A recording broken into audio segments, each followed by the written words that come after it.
Welcome again to It Doesn't Take a Genius, conversation with introspective perspectives and pithy points of view. Here are your hosts, my friends Max and Marty. I think that's Mark and Mike. Yeah, whatever. Ramsey! Before we get started, I wanted to let you know you may have noticed something different about my appearance. I've asked our artificial intelligence overlords to just make me a little bit more attractive. What do you think? Well, I think I'm terrified. That's what I think. Did you know it wasn't me? Well, as you know, you sent those videos to me ahead of time, a couple different options, and my son selected the Asian gentleman who is not real that we just saw on video, saying those words that you said, because the other one was even creepier. It just doesn't. It's just enough that you say it's not quite real. But I have to say, I'm terrified because it's a little creepy, but it's the fact that this is only going to get better. Like when will it be that I don't tell the difference at all? Yeah, this is the free version. Right. I didn't even pay for this. So those of you listening on the podcast, what Mark saw was a artificial intelligence generated avatar of this impossibly handsome looking Asian fellow, and he was speaking all the words that I had recorded previously. So it looked like we had a guest person that was impersonating me, and like I said, looked pretty good. You could definitely, if the image was smaller, you might not be able to discern if it was, real or not. Yeah, that's fair. But yeah, that size, you can see a little image blur and that type of thing. But that there's, the version they're not sharing with us could do this where you couldn't tell.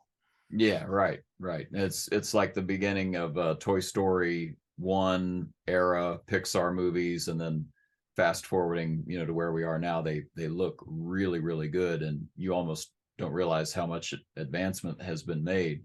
And that's talking toys, let alone a photograph, a video of a computer generated person. But yeah, it's a new world, Mike. It is. And for those of you listening, you may have noticed our new narrator. So, we have a new narrator, complete artificial intelligence. In that case, we took the opening script that was done by our bipedal, upright, humanoid, carbon-based life form, John Wolfe, and we took his words, we plugged them into an AI voice generator.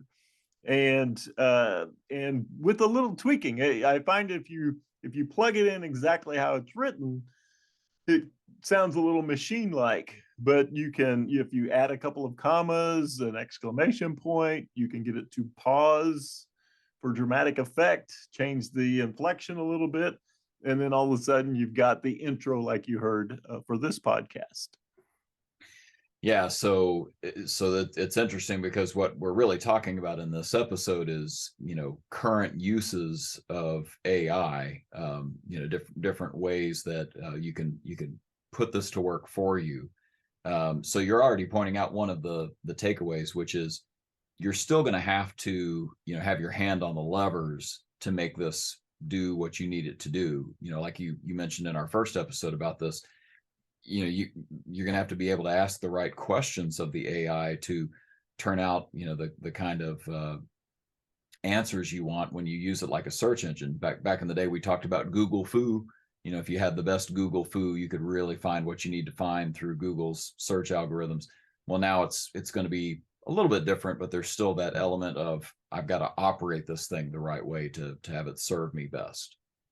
Oh yeah. Well, if you were starting something new, I think you could do it almost 100% without the human input.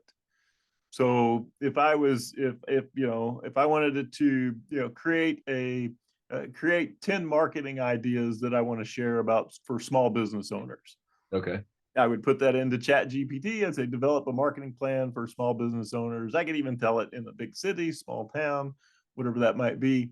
It's going to generate the list. I then take that to the AI generator, and for voice, it generates the soundtrack. I make sure I like that. I can tweak it a little bit if I like.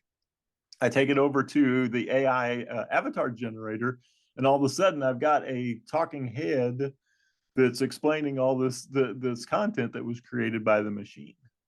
And, from a thinking content standpoint, I did nothing.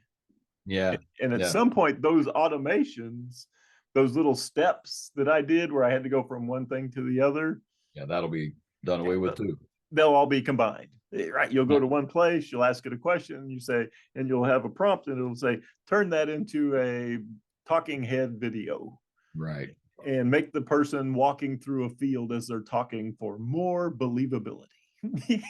So it feels more sincere. Put him in a wheat field, with a little rustling, maybe, send a bird by, send a little bird by, and then that'll add to the believability of this presentation. I know you're right about that, but I've also noticed that you have tweaked, right? Like you've, this video versus this video, this voice versus this voice, and even with the, what you originally asked Chat GPT, I played around with, your tricks of the trade that you're developing here, and made a blog post on my website, which it's live on the blog now. We'll put a link to it, but I've got an upcoming post where I talk about how exactly that happened. And the answer is, as I said, write a blog post in the style of hipsocket.net's blog.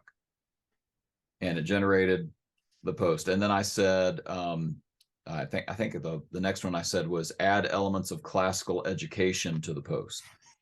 And again, it did that pretty flawlessly.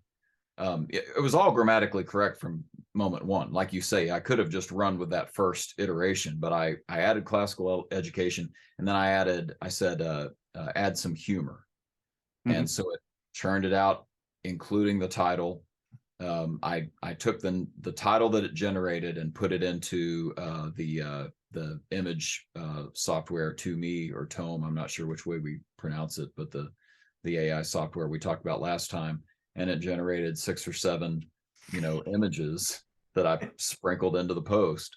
So, you really, a couple of them were nightmare fuel, no doubt about it. The images were like, that should not be, whatever that is.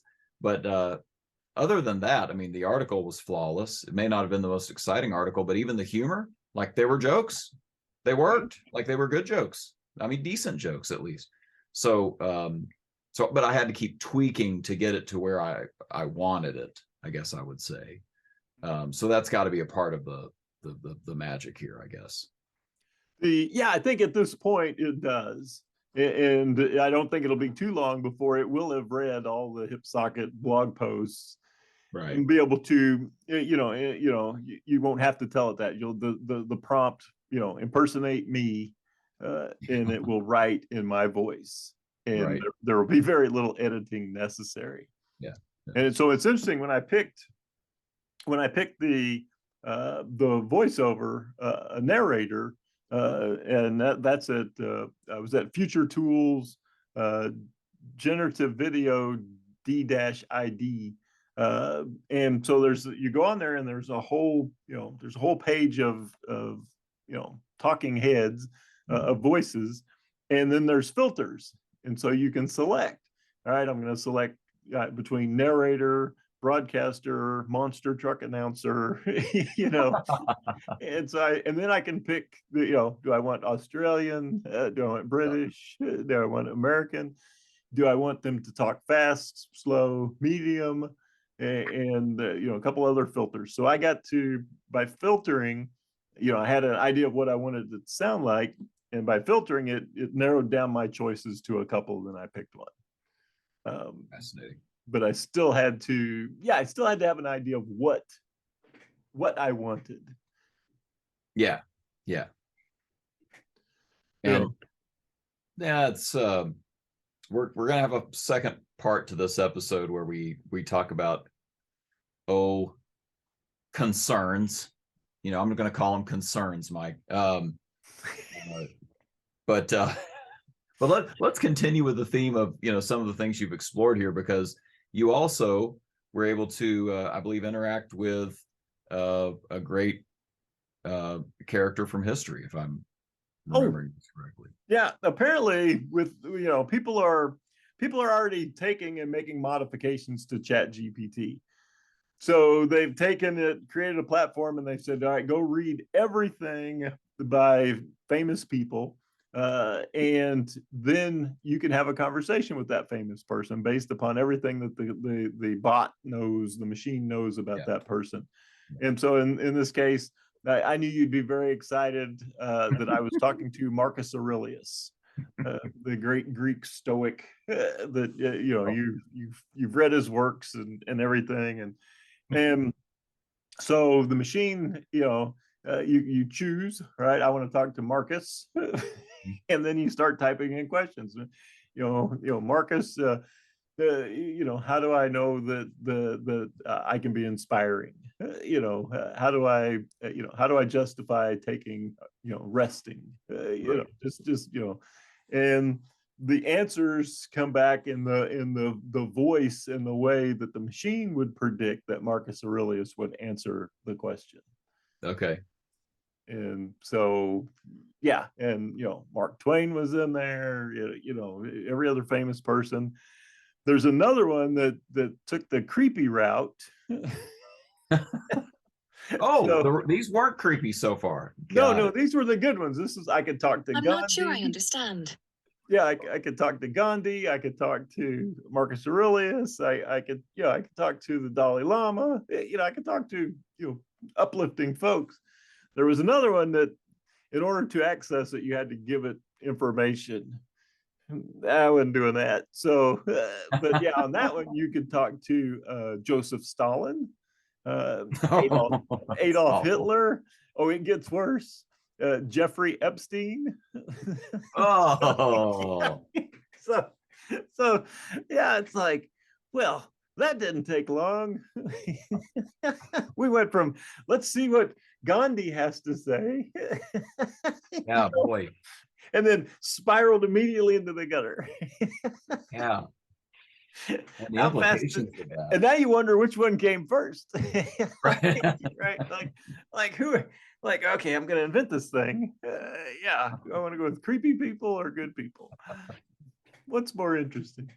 But it does really, the implications of that are really terrifying, because what if I came up with, using Joseph Stalin as a information source? That's super creepy. Like I need his help. What if I somehow figured Joseph, out how to? I need your help. That reminds me. Yeah, There's Adolf, if I could just pick your brain for a second. Yeah, that's just wrong. There's an episode of the 90s cartoon that's based on the comic book called The Tick, and it's super madcap silly, but there's an episode where Joseph Stalin is one of the bad guys, and he, I can't remember exactly how it happens, but basically he gets cornered and he's with this alien being, and he turns to her and says, she has some weird name. He's like, I have always loved you, XV86. And then she says, grab hold of my body, Joseph Stalin. Together we will travel the stars. And then they shoot off into space like it's a love story. Anyway, that has nothing to do with anything any of our listeners care about, all three of them. But I will say this. What if I got the Joseph Stalin chatbot to say something positive about a competitor, a political opponent, or so on? Like, what would that say, right? Like, would we put enough stock in artificial intelligence that we'd be like, wow, Joseph Stalin really is for this, it must be bad? I see all sorts of. Oh yeah, well yeah, because then you could do the avatar generator, And you could generate Joseph Stalin. So yeah, Joseph Stalin could come on and go, "Hi, I'm Joseph Stalin. And my man Mitch over here, I agree with everything he stands for and fully support him in the upcoming election." Right. Right. What? Yeah. That's not good. It's not good at all. Not good at all. I do not accept the endorsement of Joseph Stalin for my candidacy. Now I got to come out and deny it. Right. And on the other hand, here's Beyonce to tell me all the good things about my candidacy. Right. Hi, I'm Beyonce. And Beyonce's a deep fake too, right? Oh yeah, she's completely fake. So you mentioned that the system would not let you upload images of celebrities. I'm sure they'd get the pantsuit off of them, whoever owns this AI, because their customer, or excuse me, their the celebrity did not endorse X or Y or Z, and they make money off of their image, and so you're going to get the pantsuit off of you. But at the same time, what about 50 randomly generated people and their voices, and they're used in TikToks, and they're spread throughout the internet, and they all say roughly the same type of argument, the same talking points, and promote, pick it, whatever side of the political aisle you're on, whatever product you support and don't like the other product, imagine, just complete mischief being sowed by people that look normal and real. Mm-hmm. I'm not saying that I think it would cause a lot of misinformation. I'm saying that we would I think you're stop believing in reality. Yeah, I think you're being incredibly naive because it's already happening, only it's happening in the written word. And so sure. Yeah, you got Twitter's eliminating tens of thousands of these fake accounts that were generating positions for or against different ideas. Yep. There's websites that are artificially generated to support or to create misinformation around things. So the only difference now is it looks and feels like a human, and so I don't have to read it. I can just take it in visually. There it is. It's the visual. It's the fact that it's visual is the scary part. And I think we probably talked about this because this is one of my hobby horses that I get up on and just have a good old time with. But the first of the 10 commandments is no other gods before me. Point taken, God. I get it. You're the omnipotent, omniscient, one and only God.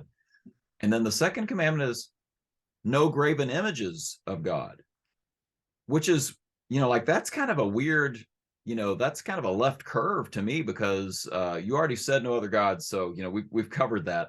No, not even images, not even images of me. Don't even have images of me, because the images get it wrong.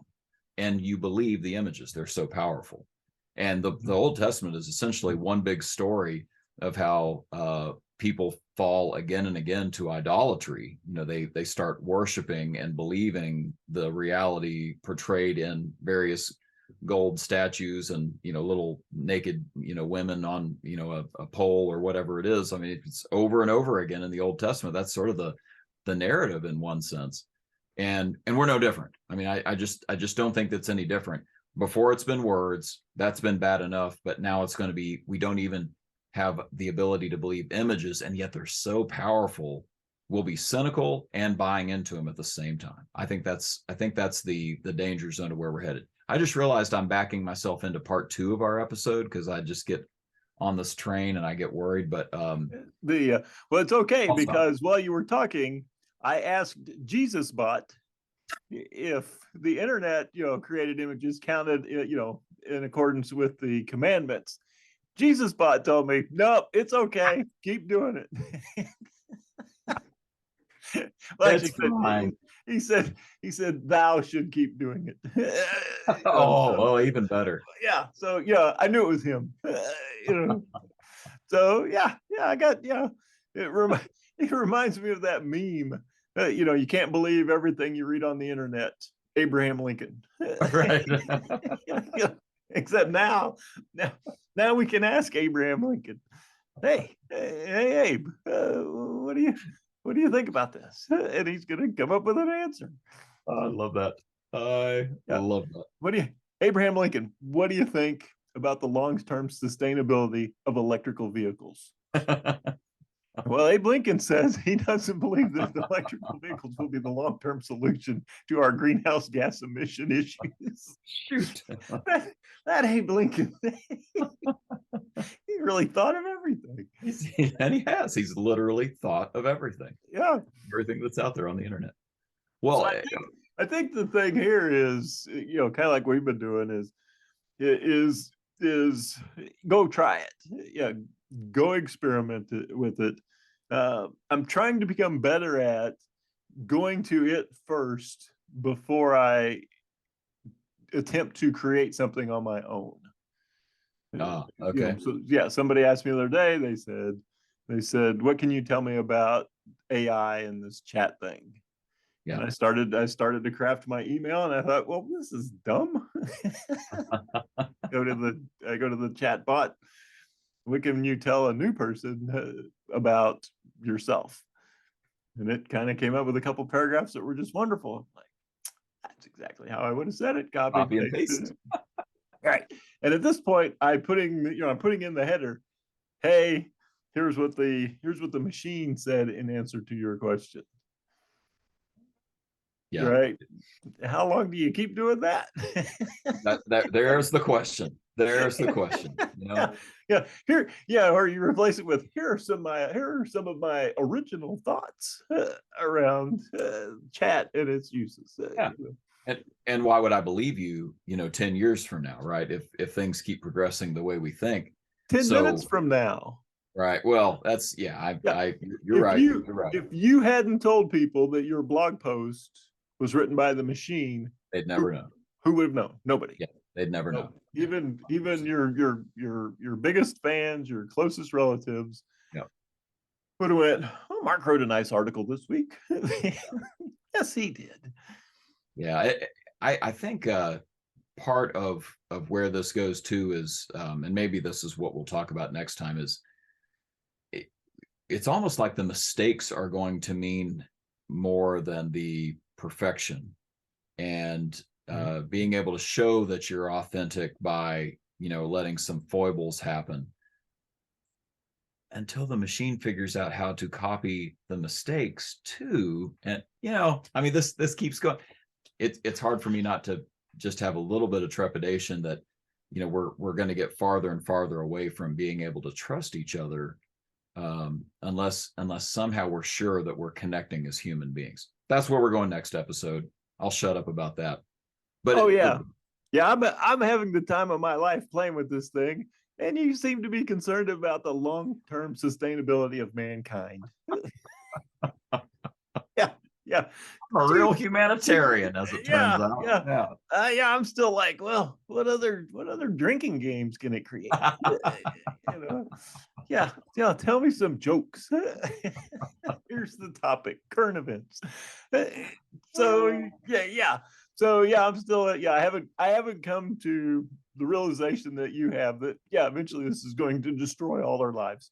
But right now, it's a ton of fun, and maybe that's how it lures us in. So, you have made some really good points about how using it as a tool and having it be a partner in your brainstorming, in your data collection, in your first draft of something you're trying to put together and create.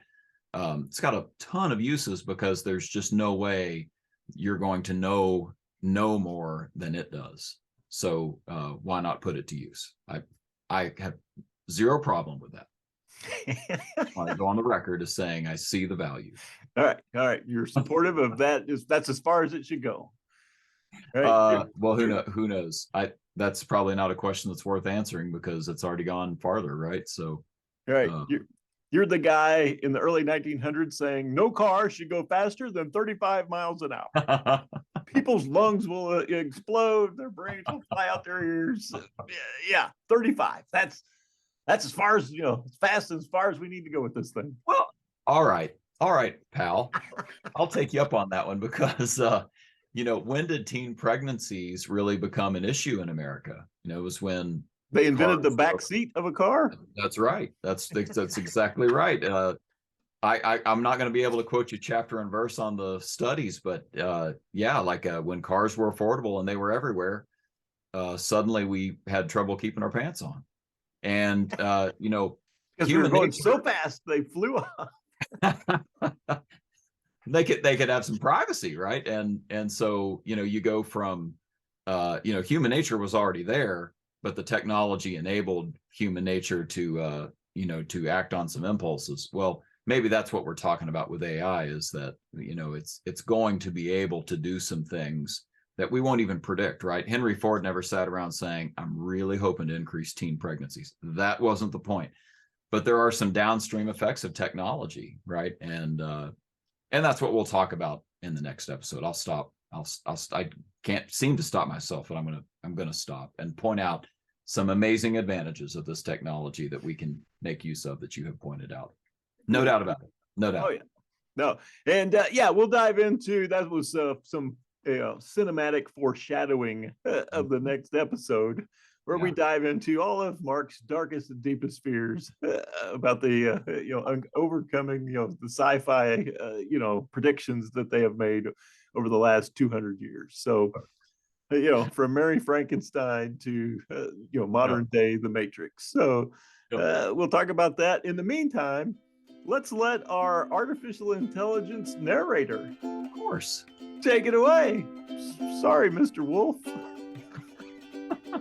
Seriously, you're still here. I know halfway through this one, I was trying to figure out how to pull my own plug. Anyway, we hope you enjoyed it. Tune in for the next episode of It Doesn't Take a Genius, where Mike decides to happily take the blue pill, and Mark shares even more frightful ways artificial intelligence will hasten mankind's demise. Thanks for joining us. That's good enough.